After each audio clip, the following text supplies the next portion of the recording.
Hi friends, എല്ലാവർക്കും എൻ്റെ പുതിയ വീഡിയോയിലേക്ക് സ്വാഗതം. ഇന്ന് ഞാൻ വന്നിട്ടുള്ളത് ഒരു മസാല വെച്ചിട്ടുണ്ടാക്കിയെടുത്ത 2-3 തരം പലഹാരങ്ങളുടെ റെസിപ്പി ആയിട്ടാണ്. നോമ്പ് തുറക്കുന്ന സമയത്തും വൈകുന്നേരത്തെ ചായക്കൊക്കെ ഉണ്ടാക്കാൻ പറ്റിയ ഈ ഒരു 3 പലഹാരങ്ങൾ റെഡിയാക്കി എടുക്കുന്നത് എങ്ങനെയാണെന്ന് നോക്കാം.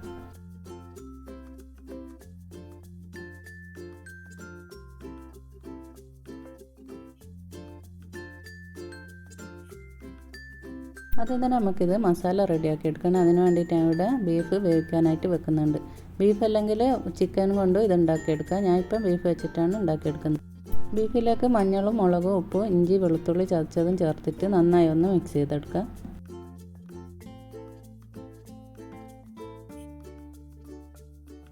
എന്നിട്ട് ഇതിലേക്ക് കുറച്ച് വെള്ളം കൂടി ചേർത്തിട്ട് ഇതൊന്ന് വേവിച്ചെടുക്കണം. വേവിക്കാനായിട്ട് ഞാനിതായത് കുക്കറിലേക്ക് മാറ്റി കൊടുക്കുന്നുണ്ട്. ഹൈ ഫ്ലെയിമിൽ 3 വിസിൽ അടുപ്പിക്കുക, പിന്നെ ലോ ഫ്ലെയിമിൽ 3 വിസിൽ അടുപ്പിച്ചെടുക്കുക. എന്നിട്ട് അതിൻ്റെ എയർ ഒഴിഞ്ഞതിന് ശേഷം നമുക്കിത് തുറന്നെടുക്കാം. ബീഫ് വെന്ത് വരുന്ന സമയം കൊണ്ട് ഞാനിതിവിടെ മസാലക്കുള്ള സാധനങ്ങളെല്ലാം റെഡിയാക്കി വെച്ചിട്ടുണ്ട്. 2-3 വെല്ലുള്ളി ചോപ്പ് ചെയ്തെടുത്തിട്ടുണ്ട്, പിന്നെ 3-5 പച്ചമുളക്, ഇഞ്ചി വെളുത്തുള്ളി ചതച്ചത്, പിന്നെ കറിവേപ്പില ചെറുതായി കട്ട് ചെയ്ത് വെച്ചിട്ടുണ്ട്. ഇനി ഇതിൻ്റെ മസാല റെഡിയാക്കി എടുക്കുക. അതിന് വേണ്ടിയിട്ട് ഒരു പാനിലേക്ക് കുറച്ച് വെളിച്ചെണ്ണ ചേർത്ത് കൊടുക്കുന്നുണ്ട്. അങ്ങനെ ഇതാ വെളിച്ചെണ്ണ ചൂടായി വന്നിട്ടുണ്ട്. ഇനി ഇതിലേക്ക് ഉള്ളി ചേർത്ത് കൊടുക്കാം.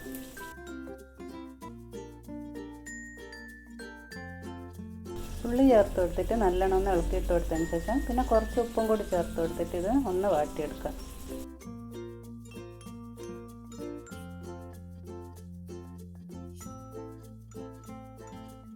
അങ്ങനെ ഇതാ ഉള്ളി ചെറുതായി ഒന്ന് വാടി വന്നിട്ടുണ്ട്. ഇതിലേക്ക് ഇഞ്ചി വെളുത്തുള്ളിയും പച്ചമുളകും കറിവേപ്പിലയും എല്ലാം കൂടി ചേർത്തിട്ട് നന്നായി ഒന്ന് ഇളക്കി യോജിപ്പിച്ചതിന് ശേഷം ഒന്നും കൂടി മൂടി വെച്ചിട്ട് നല്ലോണം ഒന്ന് ഇത് വാട്ടിയെടുക്കണം.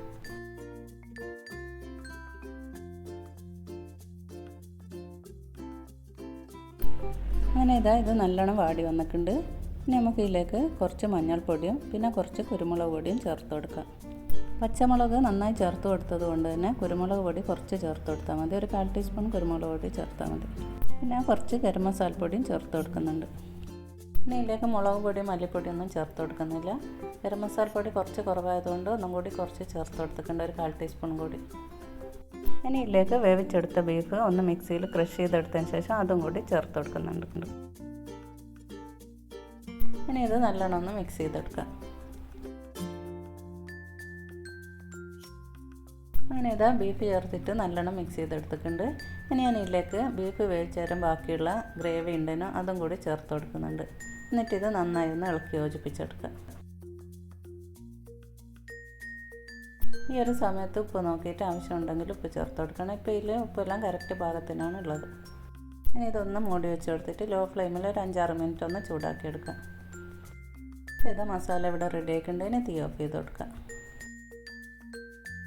ഇനി ഇത് അടുത്തായിട്ട് മിക്സീൻ്റെ ജാറിലേക്ക് 1 കപ്പ് വെള്ളം ചേർത്ത് കൊടുക്കുക. പിന്നെ അതേ അളവ് തന്നെ 1 കപ്പ് മൈദപ്പൊടിയും ചേർത്ത് കൊടുക്കുന്നുണ്ട്. പിന്നെ ഇതാ ഒരു മുട്ട ചേർത്ത് കൊടുക്കുന്നുണ്ട്. ഒരു 1/4 ടീസ്പൂൺ മഞ്ഞൾപ്പൊടിയും പിന്നെ ഒരു 1/4 ടീസ്പൂൺ ഉപ്പും കൂടി ചേർത്തിട്ട് നന്നായി ഒന്ന് അടിച്ചെടുക്കുക. അപ്പോൾ ഇത് നല്ലോണം അടിച്ചെടുത്തിട്ടുണ്ട്. ഇനി ഇതൊരു ബൗളിലേക്ക് മാറ്റി കൊടുക്കുക. ഇനി മിക്സീൻ്റെ ജാറിലേക്ക് ഒരു 2 ടേബിൾ സ്പൂൺ വെള്ളം ചേർത്ത് കൊടുത്തിട്ട് ഒന്ന് നന്നായി കഴുകിയിട്ട് ഇതിലേക്ക് ഒഴിച്ചു കൊടുക്കുക. ഇനി ഇത് നല്ലോണം ഒന്ന് ഇളക്കി യോജിപ്പിച്ചെടുക്കുക.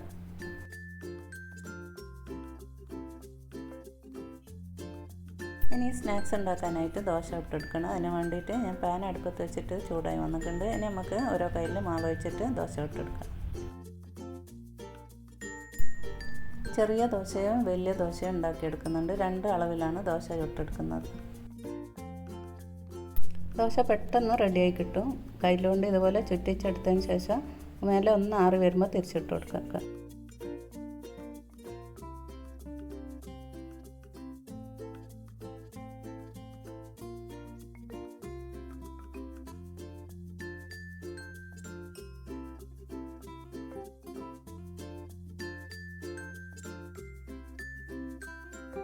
അങ്ങനെ 2 അളവിലുള്ള ദോശയും ചുട്ടിട്ട് വേറെ വേറെ പ്ലേറ്റിലേക്ക് മാറ്റി വെച്ച് കൊടുത്തിട്ടുണ്ട്. ആദ്യം വലിയ ദോശ വെച്ചിട്ടുള്ള സ്നാക്സ് റെഡിയാക്കി എടുക്കുക. അതിന് വേണ്ടിയിട്ട് ദോശേൻ്റെ നടുവിൽ ഇതുപോലെ മസാല വെച്ച് കൊടുക്കുന്നുണ്ട്.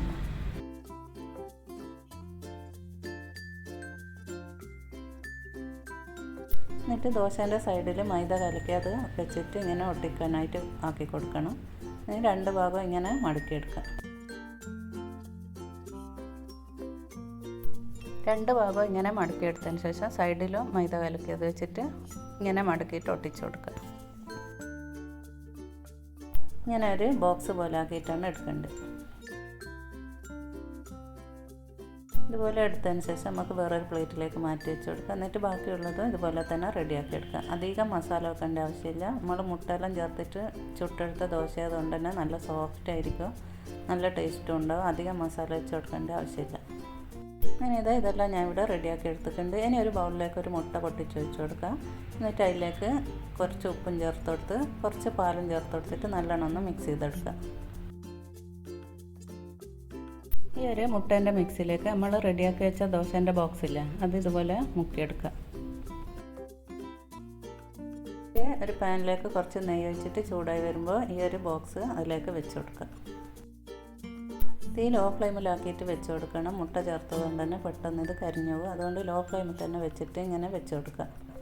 എല്ലാ ബോക്സും ഇതുപോലെ മുട്ടയിൽ മുക്കിയിട്ട് ഇങ്ങനെ പാനിലേക്ക് വെച്ച് കൊടുക്കുക. എന്നിട്ട് ഒരു ഭാഗം ഒന്ന് റെഡിയായി വരുമ്പോൾ തിരിച്ചിട്ട് കൊടുക്കുക. എന്നിട്ട് പിന്നെ മറ്റേ ഭാഗവും റെഡിയാക്കി എടുക്കുക. ലോ ഫ്ലെയിമിൽ വെച്ചിട്ട് നമുക്കിത് നല്ലോണം ഒന്ന് ചൂടാക്കി എടുക്കാം. രണ്ട് ഭാഗവും നന്നായിട്ടൊന്ന് മൊരിച്ചെടുക്കാം.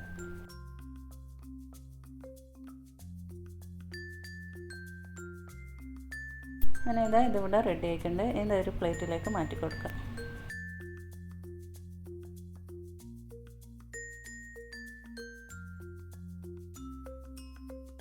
മുട്ട ചേർത്തിട്ടുണ്ടാക്കിയ ദോശയും പിന്നെ മുട്ടയിൽ മുക്കിയിട്ട് ഫ്രൈ ചെയ്തെടുക്കുകയും ചെയ്തതുകൊണ്ട് തന്നെ നല്ല സോഫ്റ്റാണ് ഈ ഒരു പലഹാരത്തിന്. ഇനി അടുത്തായിട്ട് നമുക്ക് ചെറിയ ദോശ കൊണ്ടുള്ള റോള് റെഡിയാക്കി എടുക്കാം. അതിന് വേണ്ടിയിട്ട് ഇതുപോലെ നീളത്തിൽ പിന്നെ മസാല വെച്ച് കൊടുക്കുക. എന്നിട്ട് സൈഡിൽ കുറച്ച് മൈദ കലക്കിയത് ഒട്ടിച്ചതിന് ശേഷം ഇങ്ങനെ രണ്ട് സൈഡും മടക്കി കൊടുത്തിട്ട് പിന്നെ റോൾ ചെയ്തെടുക്കണം.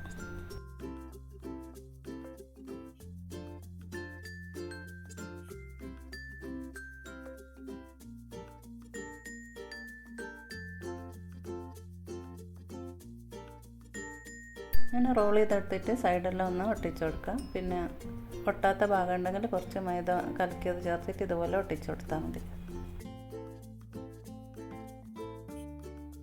ഇനി ബാക്കിയുള്ളത് ഇതുപോലെ തന്നെ റോൾ ചെയ്തെടുക്കാം.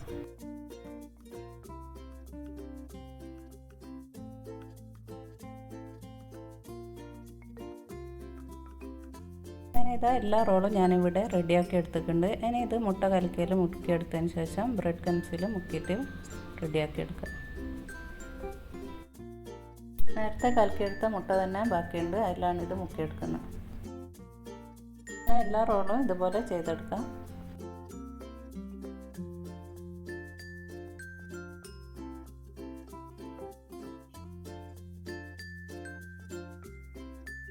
അങ്ങനെ റോളെല്ലാം ഇവിടെ റെഡിയാക്കി എടുത്തിട്ടുണ്ട്. ഇനി ഇതൊന്ന് പൊരിച്ചെടുക്കണം.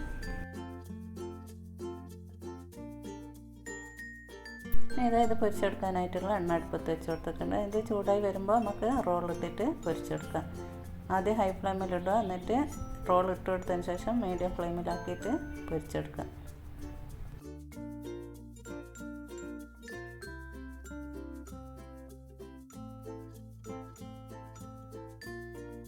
അപ്പോൾ ഇത് റെഡി ആയിട്ടുണ്ട്. ഇനി ഇത് എണ്ണയിൽ നിന്ന് കോരി മാറ്റിയതിന് ശേഷം ബാക്കിയുള്ളത് നമുക്ക് പൊരിച്ചെടുക്കാം.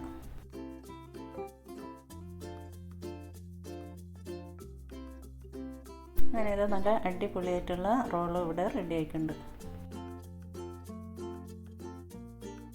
അടുത്തായിട്ട് നമുക്ക് കുറച്ച് കട്ട്ലേറ്റ് റെഡിയാക്കി എടുക്കാം. ഈ ഒരു മസാല ചേർത്തിട്ട് തന്നെയാണ് കട്ട്ലേറ്റ് റെഡിയാക്കി എടുക്കുന്നത്. അതിന് വേണ്ടിയിട്ട് ഉരുളക്കിഴങ്ങ് വേവിച്ച് ഉടച്ചെടുത്തിട്ടുണ്ട്. ഉപ്പ് ചേർത്തിട്ടാണ് വേവിച്ചെടുത്ത്. ഇനി ഇതിലേക്ക് നമ്മൾ റെഡിയാക്കി വെച്ച മസാല അത് ചേർത്തിട്ട് നന്നായി ഒന്ന് കുഴച്ചെടുക്കുക. ഇപ്പോൾ ഉരുളക്കിഴങ്ങ് മസാല എല്ലാം കൂടി നന്നായി കുഴച്ചെടുത്തിട്ടുണ്ട്. ഇനി നമുക്ക് കട്ട്ലറ്റ് ഏത് ഷേപ്പിലാണ് വേണ്ടത് ആ ഒരു ഷേപ്പിൽ പരത്തിയെടുക്കുക.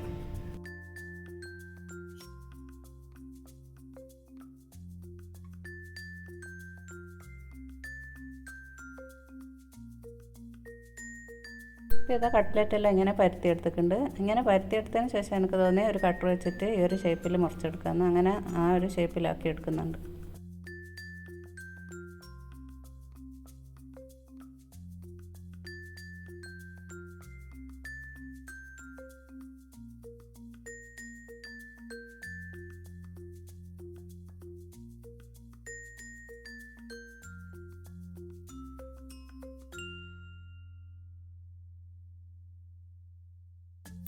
അങ്ങനെ ഇതാ എല്ലാം റെഡിയാക്കി എടുത്തിട്ടുണ്ട്. പിന്നെ നമ്മളെല്ലാവരും കട്ട്ലേറ്റ് ഉണ്ടാക്കുന്ന പോലെ തന്നെ മുട്ടയിൽ മുക്കിയിട്ട് പിന്നെ ബ്രെഡ് ക്രംസിൽ കോട്ട് ചെയ്തിട്ട് എണ്ണയിൽ പൊരിച്ചെടുക്കുക.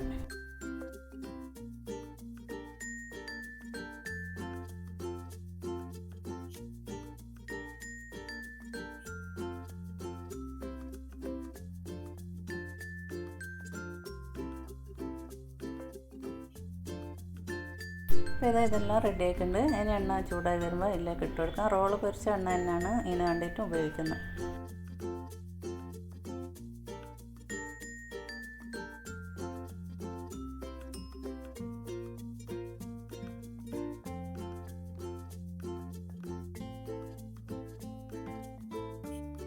അപ്പോൾ ഇത് ഒരു ഭാഗമായിട്ടുണ്ട്. ഇനി തിരിച്ചിട്ട് കൊടുക്കുക. എന്നിട്ട് പിന്നെ മറ്റേ ഭാഗവും കൂടി പൊരിച്ചെടുക്കുക.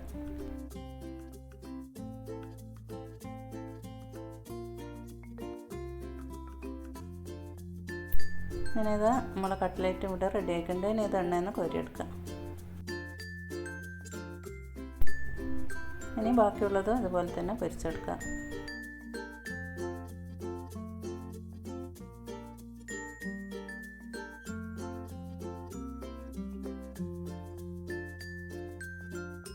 ഇനി ഇതാ കട്ട്ലേറ്റ് ഇവിടെ റെഡി ആയിട്ടുണ്ട്. അങ്ങനെ ഇതാ ഈ ഒരു മസാല വെച്ചിട്ട് സിമ്പിളായിട്ട് ഉണ്ടാക്കിയെടുക്കാൻ പറ്റുന്ന നല്ല ടേസ്റ്റി ആയിട്ടുള്ള 3 പലഹാരങ്ങൾ ഇവിടെ റെഡിയാക്കി വെച്ചിട്ടുണ്ട്. പിന്നെ ഈ ഒരു മസാല വെച്ചിട്ട് നമുക്ക് ചട്ടിപ്പത്തിരിയും സമൂസ എല്ലാം ഉണ്ടാക്കിയെടുക്കാം. പിന്നെ ഈ ഒരു വീഡിയോ ഇഷ്ടപ്പെട്ടാൽ ലൈക്ക് ചെയ്യുക, സബ്സ്ക്രൈബ് ചെയ്യുക. അതാരെങ്കിലും കാണുന്നുണ്ടെങ്കിൽ സബ്സ്ക്രൈബ് ചെയ്ത് സപ്പോർട്ട് ചെയ്യണം.